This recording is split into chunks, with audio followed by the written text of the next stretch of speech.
Ayun o. Si Mang Peles nakaupo. Ito. Hindi ko siya kilala. Pero mahaba bigote niya. Duck Dynasty. Ito yung magandang spot. Magandang view.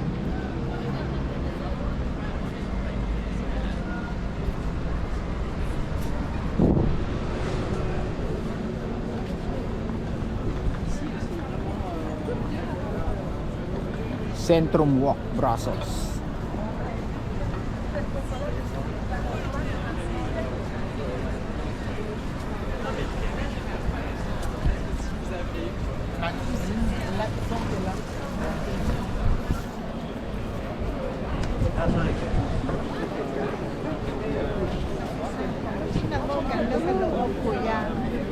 Ah, ganda. Pasok tayo.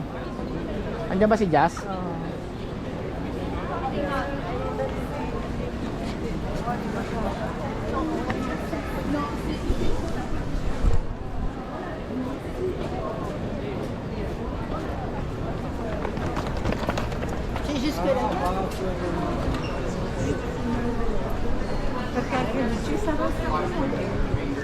She grew up poor.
Tindahan ng mga leather goods yata ate, oh.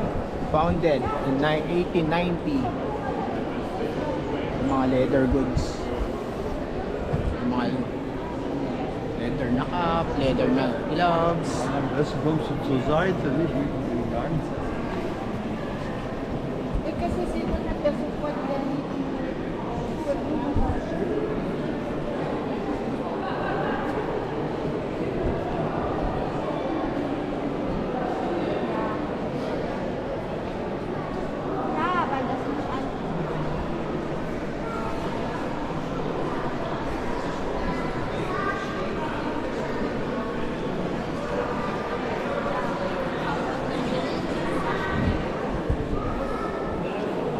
Ganda.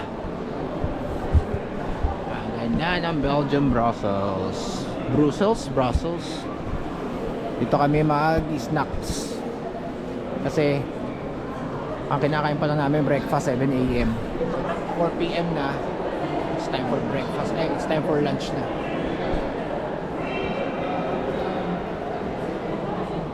Papunta na si Toma. Sabi niya, makarating na lang dyan. Papunta na ako dun sa ano eh. Sa hotel. Sinabi mo, hintayin na lang tayo doon. Yan, mag-check-in ka na. Oo.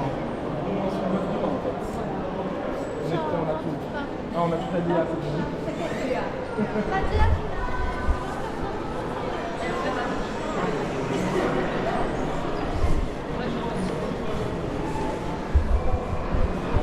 Belgian chocolates. Belgian chocolates. Look.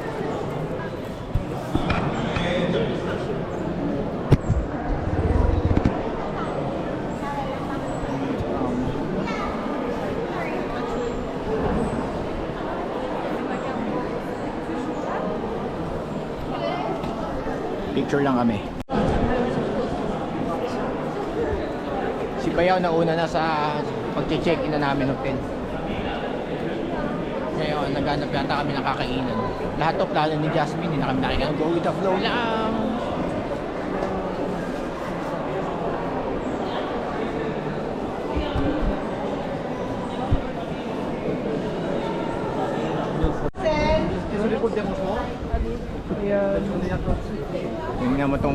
Belgium Brussels, parang ano, maraming mga tindang souvenir shop siya, pero style niya parang labas ng Divisoria.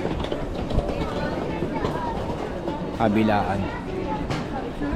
Donc la vérité, je vais commencer par Souvenir shop. Tapos yung ice cream shop.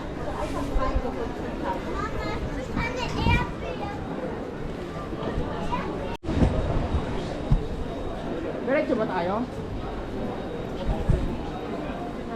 Belgian waffles. Original na Belgian waffles, saka fries syempre nandito. Belgium, of course. Iba yung mga structure ng bahay dito sa mga building, para siyang eskolta, luma. Marami dito mga bread na parang ganyan eh. Yung bilog-bilog. Marami. Pero yung mga building dito, mga luma na. Parang nga siyang eskolta, mga lumang building.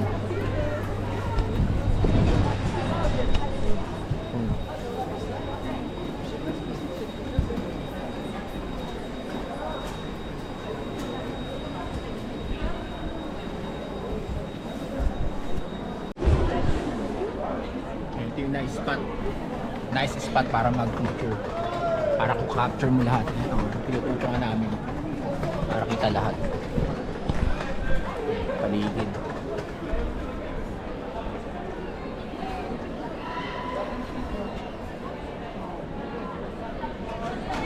Ang ganda ng mga building structures, nakakitang kita lahat.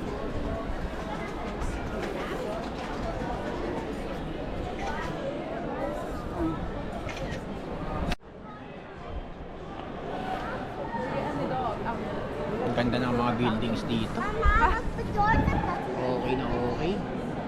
That's up. Dadaan na daw si Marco. Asan tayo, Jazz?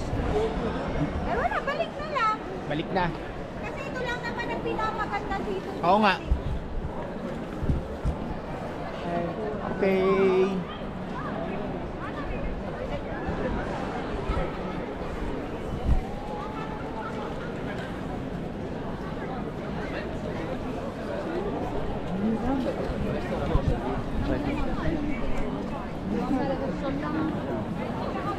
Non, rien, c'est bien devant.